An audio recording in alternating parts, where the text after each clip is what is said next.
पर आज का जो दिन होता है, जो छठा दिन होता है, यमुना महारानी के प्रागट्य का रहता है।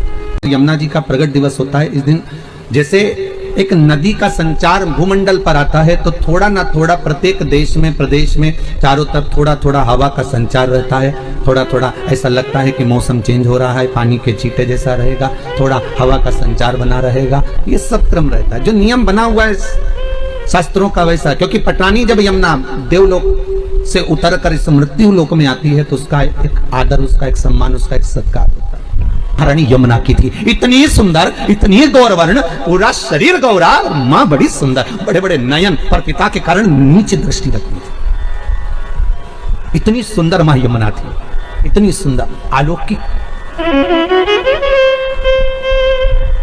कहते हैं माँ यमुना के चेहरे पर जब केश आ जाते थे, तो कहें स्वयं ताप्ती नदी आकर, स्वयं ताप्ती माँ आकर कहती थी, जीजी ये केश थोड़ा सा सवार ले तो घनी सुंदर लगती है। और उसकी कोई सफलता नहीं मिल रही, कोई सफलता नहीं मिल रही।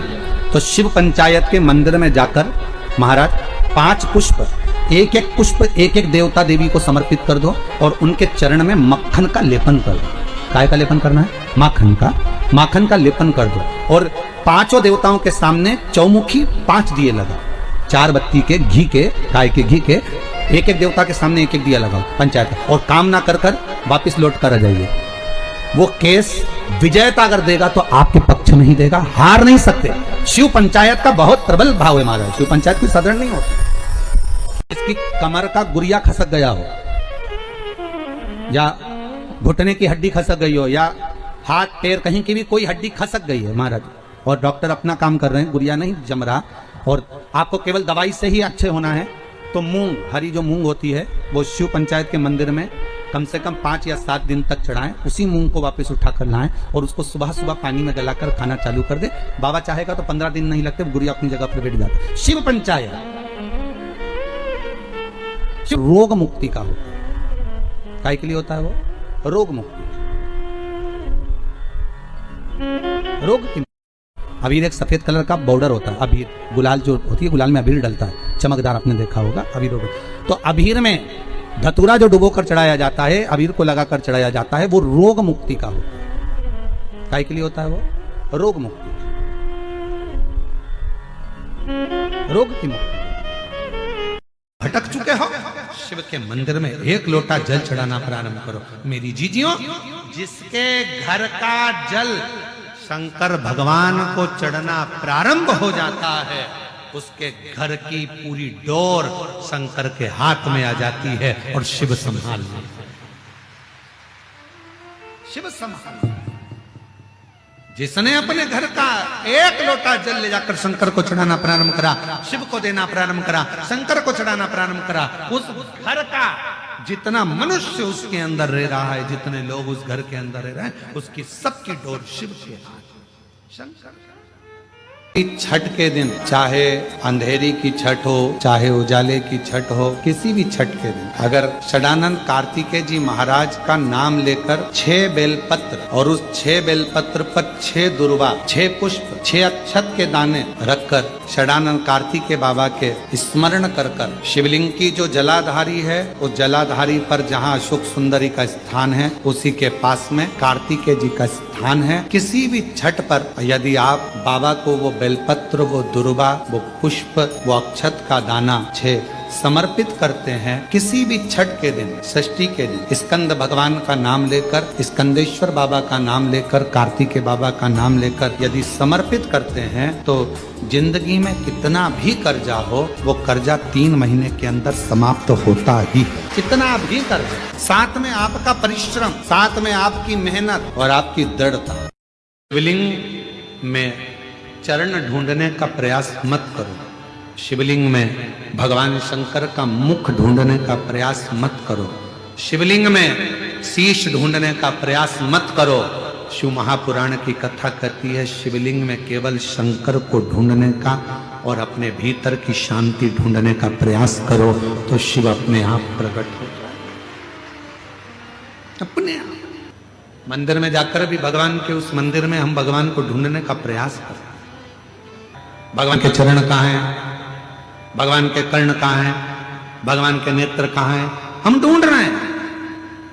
और शिव महापुराण की कथा कहती है, जब शंकर भगवान के शिवलिंग के सम्मुख में पहुंचो, दोनों हाथ जब आप भगवान शंकर के शिवलिंग को छुओ, स्पर्श करो, तब तुम्हारे भीतर एक भाव उत्पन्न होना चाहिए कि जो ओमकार है, जो शिव है, स्पर्श करते ही मेरे भीतर समाहित हो गया और सामने के ज्योतिर्लिंग से मेरे भीतर का आत्मलिंग मिलन कर रहा है और वो शिव मुझ में ही समा रहा है और वो शिव का दर्शन मैं कर रहा हूं। उसमें चरण नहीं ढूंढना। भगवान के पास में जब जाओ तो मंदिर में जाकर कहना परमात्मा से कि मुझे उस लायक बनाना कि एक दिन मेरे माता पिता भी छाती ठोक कर कहें हम उसके बाप और माँ है जिसके पास में इतना। ब्रह्मा जी ने गलती कर दी और ब्रह्मा जी ने आकर कह दिया कि आपको क्या भगवान के चरण मिले? भगवान नारायण ने कह दिया मुझे चरण नहीं मिले, मुझे भगवान शिव के चरण नहीं मिले, क्योंकि भगवान नारायण शंकर भगवान के चरण ढूंढ ही नहीं रहे, ढूंढे ही नहीं। जिसके अंदर विश्वास जब पक्का हो जाता है तो फिर उसको ढूंढना नहीं पड़ता। शंकर का चरित्र कहता है, शिव तत्व कहता है, भगवान नारायण ने चरण नहीं ढूंढा, भगवान नारायण चरण नहीं ढूंढते, ढूंढते ही नहीं। भगवान ब्रह्मा जी गए, गौ माता को लेकर आए, केतकी के फूल को लेकर आए, चलकर बोल देना भगवान विष्णु के सामने की शीश मिल गया, शीश मिल गया। हुए नहीं। जैसे ही भगवान नारायण ने एक बार सत्य कह दिया, शिव जी के शिवलिंग में से आकाशवाणी हुई है, नारायण तुमने मेरे सामने सत्य कहा है, आज से तुम्हारा नाम सत्य नारायण होगा। सत्य शंकर पर चढ़ा देगा, उसे 1000 गौ हत्या के बराबर दोष लग जाएगा। केतकी का पुष्प रोट।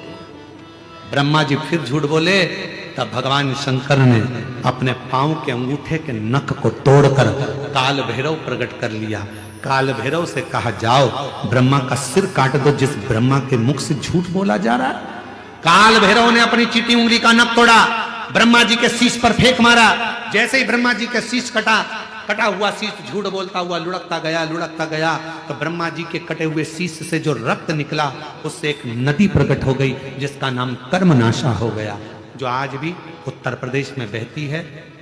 उत्तर प्रदेश गवर्नमेंट ने उस नदी के बाहर बड़े बड़े बोर्ड लगा के रखे हैं, ये कर्मनाशा नदी है। इस नदी में अगर कोई भूल से भी हाथ डाल देता है, उसकी 71 पीढ़ी में अगर कोई पुण्य करा होता है, उद्यापन करा होता है, दान करा होता है, वो सब समाप्त हो जाता है। इसलिए कर्मनाशा नदी पर आज भी पूरी दुनिया में एक नदी ऐसी है जिसका पानी कुत्ता भी नहीं पीता है। पूरी दुनिया में एक नदी ऐसी है जिसके घाट पर पक्षी भी नहीं बैठता है, वो कर्मनाशा नदी जो उत्तर प्रदेश में बहती है, आज भी वो कर्मों का नाश कर देती। इसलिए उसका स्पर्श नहीं किया जाता, उसके पानी का छींटा नहीं लिया जाता। ब्रह्मा जी का कटा हुआ शीश देखा, निवेदन करा भगवान विष्णु ने शीश का क्या होगा। तब भगवान ने उसको बट वृक्ष बना दिया, बट वृक्ष बना दिया।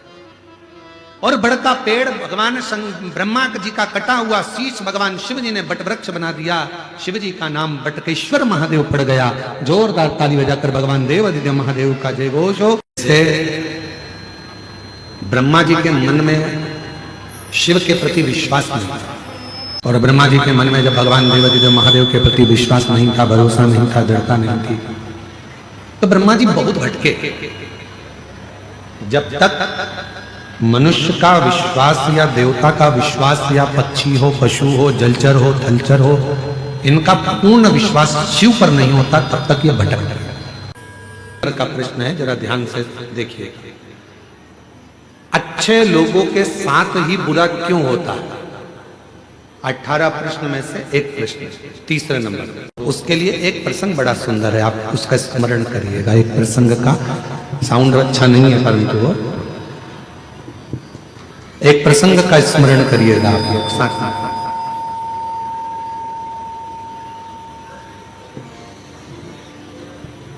एक बार भगवान नारायण और देवऋषि नारद दोनों भ्रमण करने के लिए चले, दोनों घूमने के लिए पृथ्वी पर आ गए और भ्रमण कर रहे थे। मृत्युलोक में घूमते घूमते घूमते घूमते एक सेठ जी के दरवाजे पर, और सेठ जी के दरवाजे पर दोनों ने ब्राह्मण का रूप रखा और ब्राह्मण का रूप रखकर देवऋषि नारद जी ने भगवान विष्णु जी से कहा कि मुझे बहुत तेज प्यास लग रही है, प्रभु चलो, बहुत पानी पीने का मन कर रहा है, चलो कहीं चलते हैं। भगवान नारायण ने कहा कि सामने एक सेठ जी का घर है, चलो अपन वहां चलते हैं। चलिए वहां पहुंच चलते हैं और सेठ जी के घर पर चले गए और सेठ जी के दरवाजे पर जाकर उन्होंने आवाज लगाई, भैया कोई है क्या? भगवान विष्णु और देवऋषि नारद दोनों ने आवाज लगाई, भैया कोई है क्या, भैया कोई है क्या? दरवाजा सेठ जी ने खोला और खोलने के बाद पूछा, तुम कौन हो? तो देवऋषि नारद और भगवान नारायण दोनों कह दिए, भैया हम तो पथिक हैं, यहाँ भ्रमण करते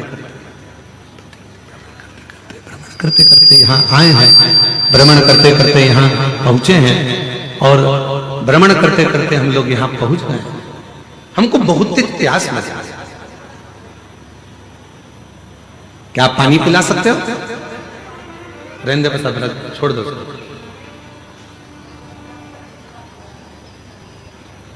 क्या आप हमें पानी पिला सकते हो? और इतने में सेठ जी बाहर आए, दरवाजा खोलकर कहा, नौकर समझ रखा है क्या? तुम्हारे पिताजी छोड़कर गए हैं क्या यहाँ पर किसी को पानी पिलाने के लिए? चलो निकलो यहाँ से। पानी पीने आए और सेठ जी ने धक्का मार दिया और दोनों को बाहर निकाल दिया। देव ऋषि नारद ने भगवान विष्णु से कहा, इसको धन का अहंकार बहुत ज्यादा, श्राप दे दो इसको, ये पूरा बर्बाद हो जाए। इतने में भगवान विष्णु ने पलट कर दोनों हाथ ऊंचे कर कर कह दिया, भगवान करे तेरे घर में और लक्ष्मी बढ़ जाए, तेरे घर में और संपदा बढ़ जाए, तेरे घर में और धन बढ़ जाए। देवऋषि नारद को तो गुस्सा आ गया। नारद जी ने कहा, प्रभु कैसी बात करते हो, तुम्हें तो इसको श्राप देना चाहिए कि बर्बाद हो जाए, और तुमने उसको आशीर्वाद दे दिया कि उसके घर में और धन आ जाए।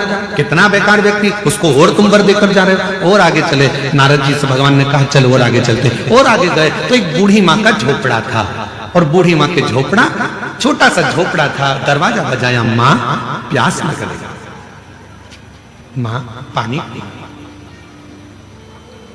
माँ बहुत तेज प्यास लग रही है, पानी पीना। बूढ़ी माँ ने दरवाजा खोला, आसन बिछाया, बिठाया, अंदर से पानी लाकर पिलाया, फिर गई गिलास में गरम गरम दूध लाकर दोनों को दे दिया और कहा, लो बाबा दोनों दूध पियो फिर जाओ। और दोनों दूध पीकर जाने लगे। देवऋषि नारद जी ने कहा, देखो कितनी अच्छी माँ है, पानी भी पिलाया, आसन भी दिया, दूध भी पिलाया, प्रभु इसको वर दे दो। भगवान विष्णु ने उसकी ओर देखा और उस बूढ़ी माँ को देखकर भगवान नारायण ने हाथ उठाकर कहा, जा तेरी जो गाय है वो मर जाए।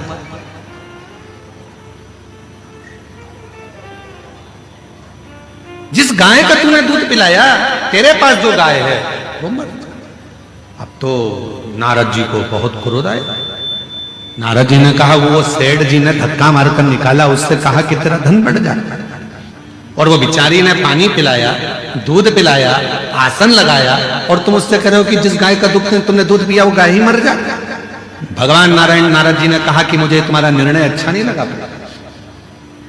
ये निर्णय मुझे स्वीकार नहीं है, मैं इस निर्णय से खुश नहीं हूं। तुमने ऐसा वर क्यों दे दिया और तुमने ऐसा श्राप क्यों दे दिया? उसने गलत क्या करा? वो तो अच्छी थी, व्यवहारिक थी, दूध भी पिलाया, पानी भी पिलाया, आसन भी लगाया, उसके बाद भी तुमने उसका बुरा कर दिया।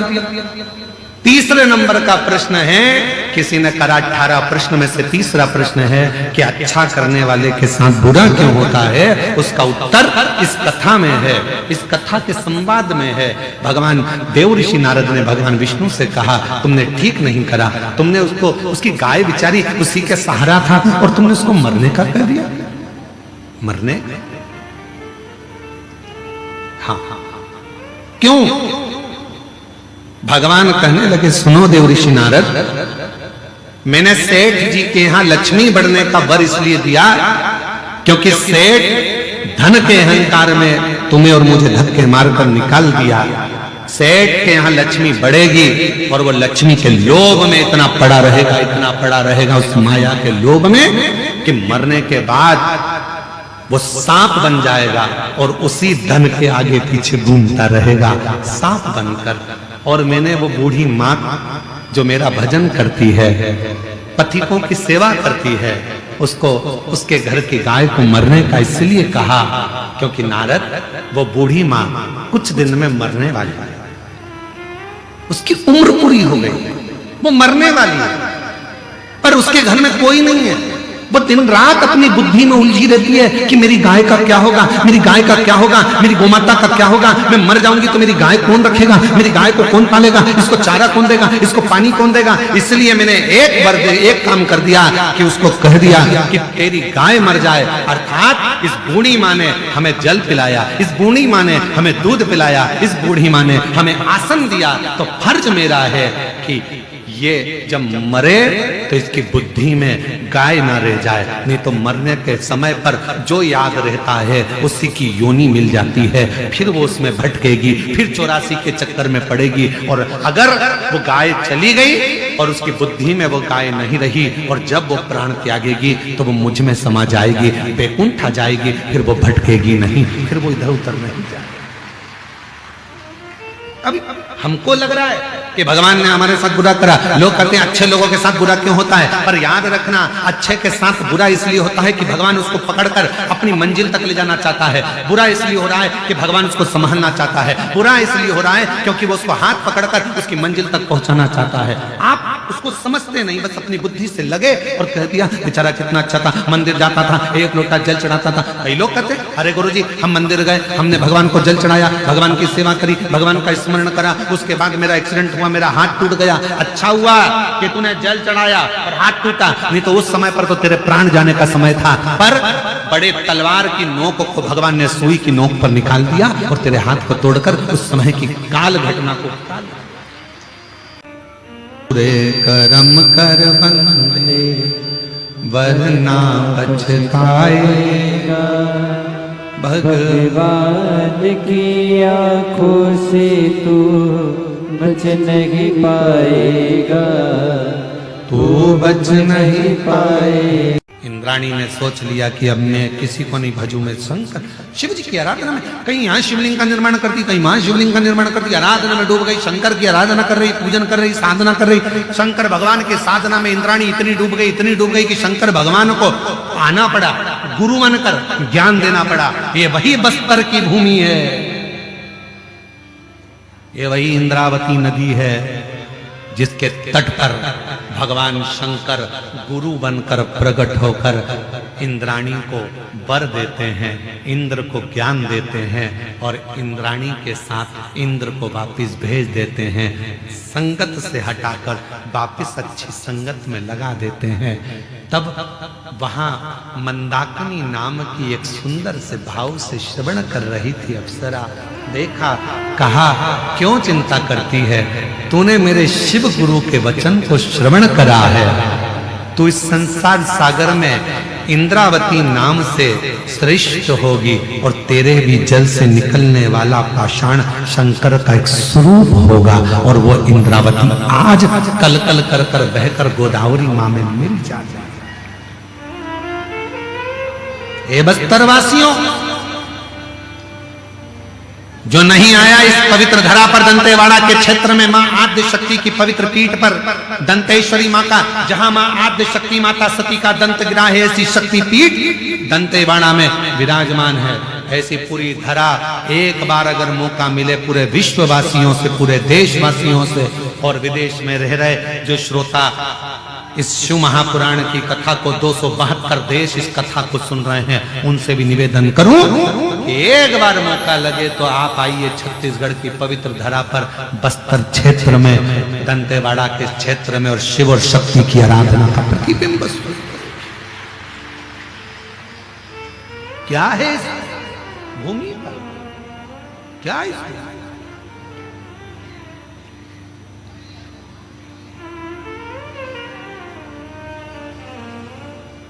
भगवान शंकर की कथा इंद्र और इंद्राणी का चरित्र कह रहा है। यो स्वयं इंद्राणी ने कह दिया, स्वयं इंद्राणी ने कह दिया कि शिव गुरु जिसको मिल गया, भगवान शंकर को जिसने अपना गुरु मान लिया, शिव तत्व को शंकर को जिसने अपना गुरु मान लिया, फिर वो कभी अपने मार्ग से भटकता ही नहीं है। इसलिए शिव के सिवा कहीं दिल ना लगाना, शिव के सिवा कहीं दिल ना लगाना। तो एक सुंदर स्त्री के चक्कर में आ गए थे और इंद्र जानते थे कि मैं गलत कर रहा हूं, पृथ्वी पर भ्रमण करने के लिए आया हूं, मृत्युलोक में भ्रमण करने के लिए आया हूं, पर एक स्त्री के चक्कर में इंद्र आ जाते हैं। और इंद्राणी को लगा कि मेरा पति कहां गया, इतने दिन हो गए, भटक गया, ना जाने कहां चले गया। ढूंढते ढूंढते मृत्युलोक में आ गई और मृत्युलोक में ढूंढते ढूंढते इसी बस्तर क्षेत्र में इंद्राणी पहुंच गई। इसी बस्तर ढूंढते ढूंढते पार्वती मैया मिल गई और मां जगतजननी ने कह दिया क्या चाहती हो? कहा मेरा पति मार्ग से भटक गया है, उसको मार्ग दिखाइए। पार्वती मैया ने कहा मार्ग दिखाने का काम मेरा नहीं, सतमार्ग बताने का काम तो देवाधिदेव महादेव का है, क्योंकि वो विश्व गुरु जगत गुरु सब वही, वो मार्ग बता जगत गुरु वही।